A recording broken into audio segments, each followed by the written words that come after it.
Hello friends, I'm Evangeline. And I'm Blair. It's coming to the end of October, which means it's almost NaNoWriMo time. In case you didn't know, NaNoWriMo is a writing challenge where writers attempt to write 50,000 words in the month of November. Since it's this time of year, Blair and I figure we would start out our podcast with sharing some of our tips for NaNoWriMo. These are the tips that we've discovered work for us. If they don't work for you, that's okay, and do what works for you and don't listen to our tips. Greetings! We are aliens from planet Oh, wait, no. That was our other podcast. No, we're teen authors. I'm Blair Wild, and my favorite animal is pigs. I'm Evangeline Fox, and I'm actually a person. No, but actually, we're high schoolers who like torture ourselves by writing thousands of words each day.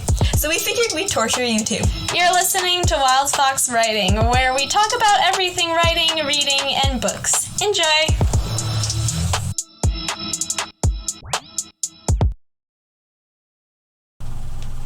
Okay, so jumping right in, our first tip that Blair and I have both agreed on is to have some sort of plot ahead of time. So basically, when you're going into NaNoWriMo, the first couple days are going to be very essential for getting on track with your goal and, getting your words down. And if you don't know where you're going, it's kind of hard to start NaNoWriMo out with no concept of where you are, and you're gonna feel like halfway through NaNoWriMo that you just want to scrap it all and start again if you don't have any direction for your plot. So even if you're not a plotter, I know I'm not, having some idea of where you're going with your book can be really helpful, because the goal is to get as far as you possibly can in this NaNoWriMo time, and it's gonna be hard if you don't know what you're doing. And so that's basically. Do you have any thoughts? You don't want to be like halfway through the month and like not know what you're doing anymore and not know what to do next and then not write, because you want to be able to go all the way through the month. Yeah, and it's expected to lose some momentum as the month goes on, as things happen in your life. It spans over a whole month, so if you can think of all the things that could happen in your life in a month, maybe you have, Thanksgiving's in the month. Are you gonna write your word count on Thanksgiving? If you start out strong and get a lot of words in the first couple of days, you'll have more flexibility later in the month to write less some days and not get super behind. So having a plot will definitely help you start the month out strong and not feel super confused and stressed out going into NaNoWriMo. Yeah, and like you were saying with Thanksgiving, it could also be very unplanned things. Like you could get sick for 2 weeks and not write. Yeah. So, definitely some crazy things that have happened to me during NaNoWriMo. Alright. Yeah. So our second tip is to understand your characters ahead of time. So you should know somewhat who your main characters are, what their goals are, and what they want, what their fears are, so that you know how they're gonna impact the story and how it'll impact them. And you know the character, so you're not in the middle of NaNoWriMo and you don't know. Yeah, it kind of ties into knowing your plot. Your character is going to be interacting with your plot, but if you don't know who your character is, then the plot and the character can kind of just feel separated, and it's the plot is just happening to the character isn't happening to the plot. Yeah, and I write character-driven stories. Yeah. So the character is the main thing you need to know. If you have no character, you have no plot. Yeah, so knowing your character ahead of time is definitely helpful when you're jumping into NaNoWriMo. Yes. Tip number 3 is know your setting, maps, government history. So this is obviously going to be more important if you're writing historical fiction or fantasy, something that requires a bit of world building for the reader to get into. I'm thinking with historical fiction, you're gonna need some background on what's going on at the time because, I don't know, maybe you want to, but if I'm gonna write historical fiction, I don't want to be doing all my research during NaNoWriMo. That seems more like a Preptober thing for me personally. And with fantasy, you don't want to just be discovering your worlds while in NaNoWriMo because that's gonna set you back a bit. You want to know these things coming into NaNoWriMo so you can write them to your full ability.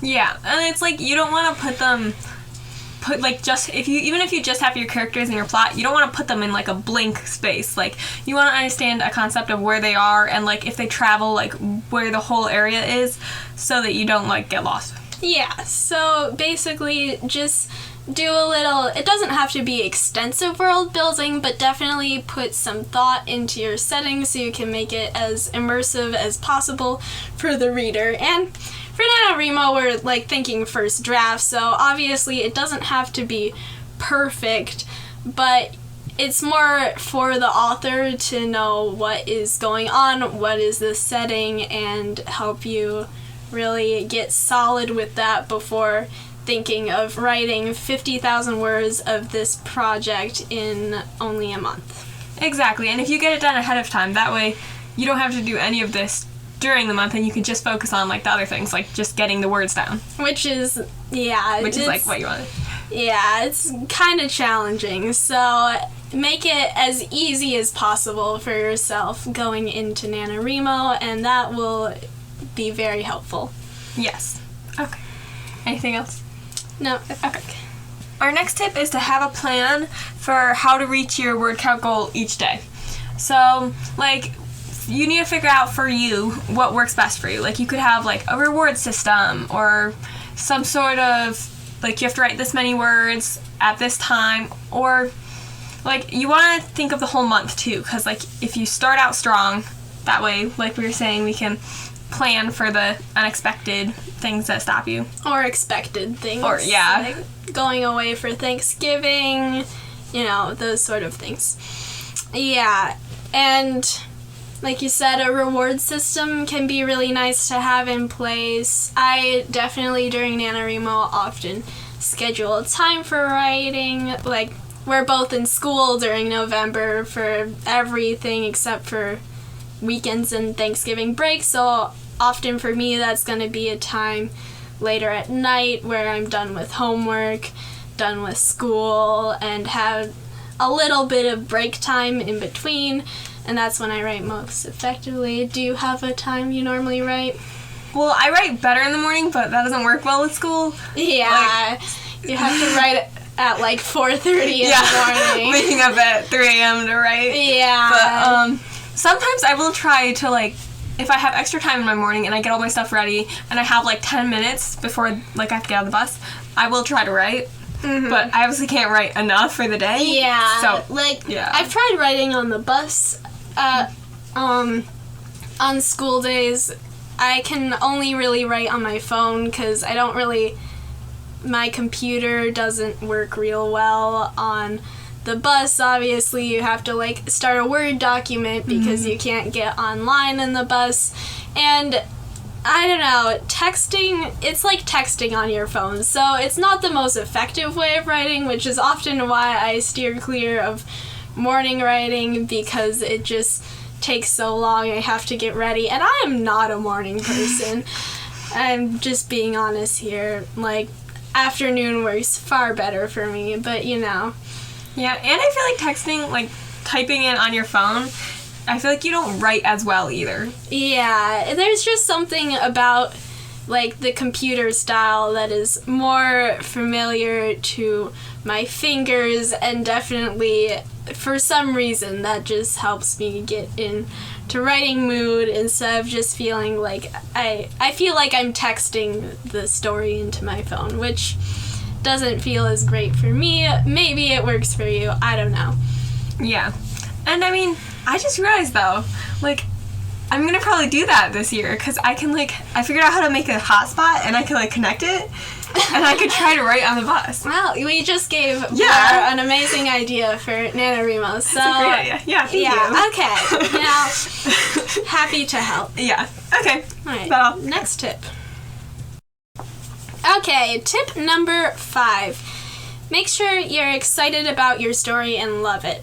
I actually had this problem last NaNoWriMo where I started NaNoWriMo out with a project that I was not enthusiastic about.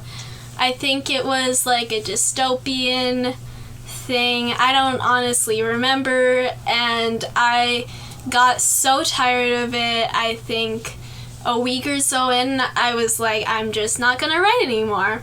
Luckily, I found a project I did like, and I crammed words for the rest of the month, and I did write 50,000 words that month. But starting out with a project you love definitely is gonna give you a nice boost going into NaNoWriMo, so you don't just start sitting there and being like, man, I really don't like this, and I'm not motivated to write. Because like we said, the most essential time for like writing is gonna be your first couple of days. So if you can get in that writing for a project you love and are motivated to work for, then it is a lot easier to get through the month. Yeah, and like, I mean, throughout the month, you're going to be spending a lot of time working on the project, so you want to love it. Like, you want to enjoy it to some extent. Like, if you're not enjoying it at all, I mean, that's not fun. Yeah, you don't want to be working on a story that's not fun for you, especially since for many people this is their first draft of the book, and if you don't love it, you're probably gonna end up scrapping it anyway, so it doesn't make sense to write 50,000 words of a book you don't love and are not gonna write. Yeah, and in my opinion, it's another reason to like utilize Preptober, because you can play around with different ideas and figure out one that you actually want to stick with. Because if you go into November and you just start a random idea on the first day, that might not be your best idea. No, and like what we were saying before, you might have issues with not knowing the plot direction, not knowing your characters, and it will just be challenging. Not saying it's impossible. I definitely did do that for NaNoWriMo, and I did still succeed. However, my story does need a lot of TLC, so you know, just keep that in mind going into NaNoWriMo. Yeah. So our next tip is to think about plot milestones.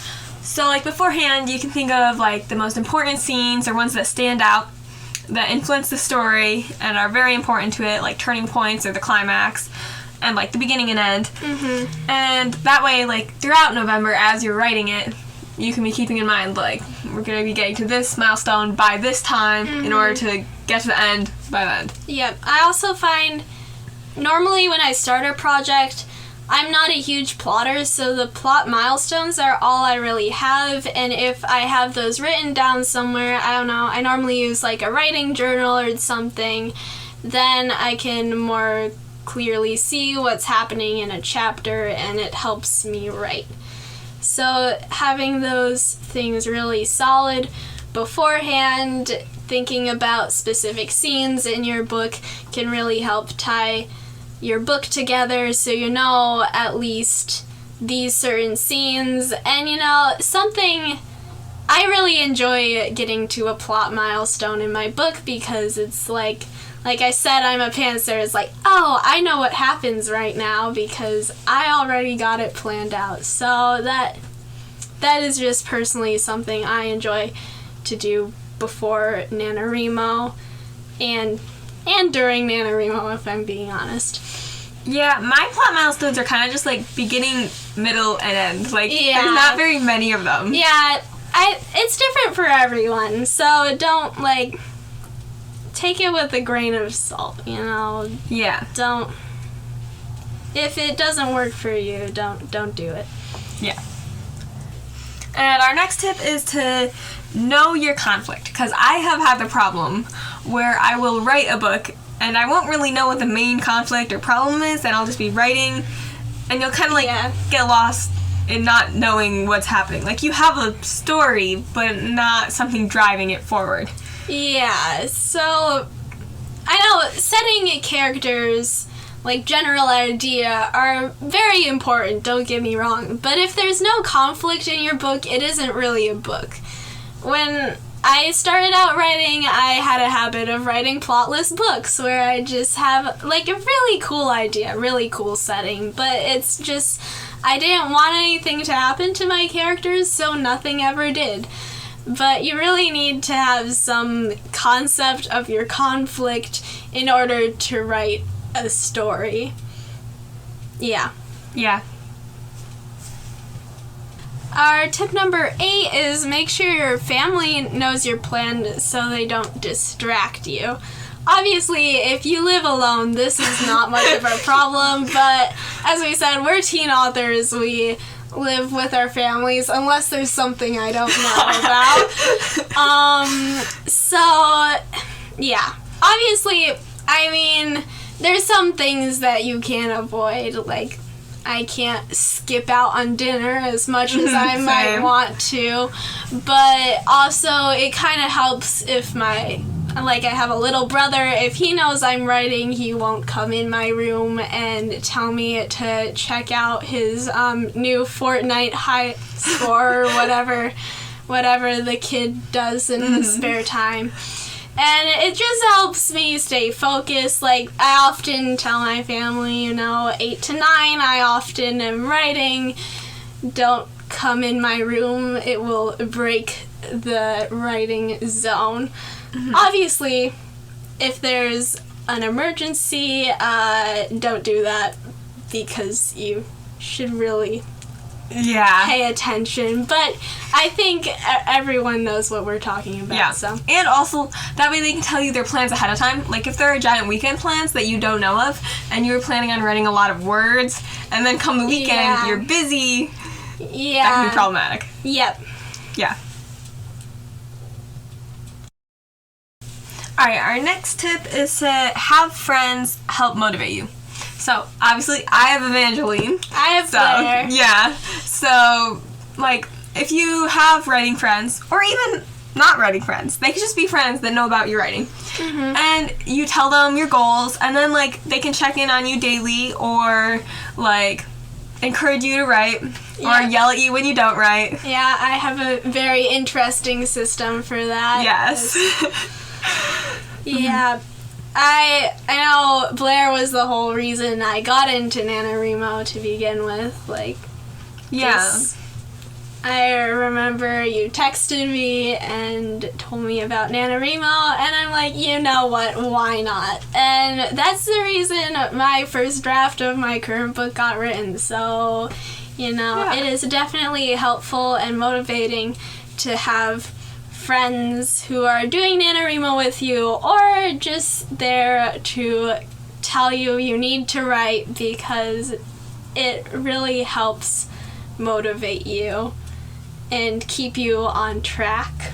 Exactly, yeah. Keeping you on track, yeah. Yep, because I'm decent at self-discipline, but, it definitely helps when someone else is also telling me to do it. Yeah. Yeah. Tip number 10, we have update on NaNoWriMo.org daily. Maybe check in with friends too. Yeah, well, obviously, if you're doing NaNoWriMo, you do want to update your word count daily because, that is kind of the point of NaNoWriMo. Definitely helps you keep track on your goal, and I do like seeing my little chart and being like, am I on the dot? Yeah, Oftentimes I'm not on the dot, but I'm really far off right now with mine. I'm like way down there, and I'm supposed to be way up. It's okay. Yeah. But also, like, to see the percentages, like, I like numbers. Like, yes. I'm 10% through my goal, or yep. I'm halfway through my daily goal. Yes. All that. I mean, if I'm 20% through my goal and have 3 more days left on my goal, that can be really, really upsetting because, I don't think I'm going to write 80% of a book on in 3 days, but you know, it's still helpful to update your word count daily. Update your word count daily, not goalie. I don't know what I'm saying. Update your word count daily and know where you stand in the grand scheme of things. Then you can plan ahead and be like, you know, I didn't write a lot today. I have to write a lot tomorrow. Also, if just going back a little for some random thing, I did some math in my head. It took me a second, but so if you're 20% through and you have 3 days left, you have to. That's 40,000 words to write in 3 days. Okay. Yes. Just have to say. Where's the math-minded among us? Just so you're aware, if you are only 20% of the way through your goal and you only have 3 days left of NaNoWriMo, you're probably not gonna make it. Yeah.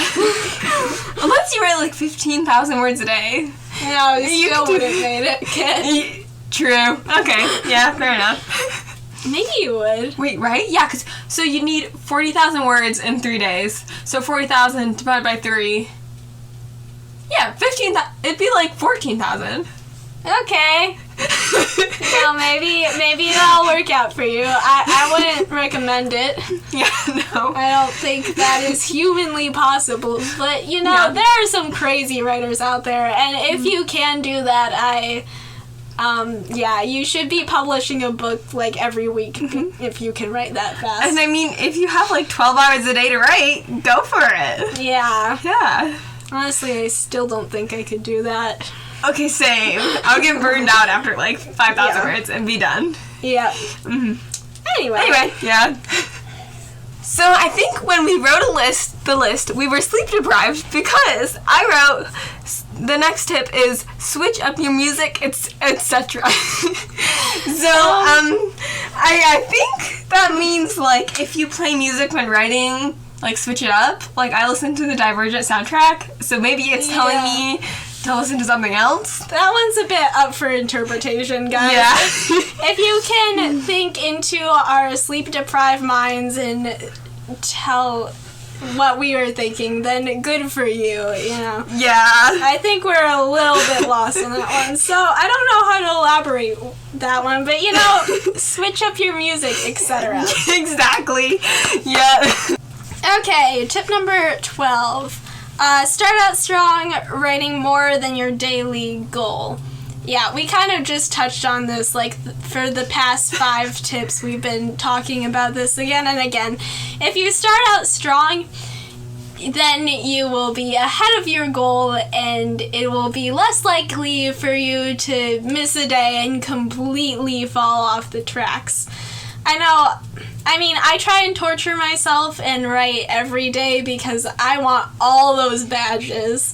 Oh, yeah. But, you know, sometimes that's just not realistic. Like, Thanksgiving is in the middle of November. Like, are you gonna write a lot on Thanksgiving? You know, probably not. I don't know. I did last month. It was not fun. But, you could write during the football game. Yeah. Yeah.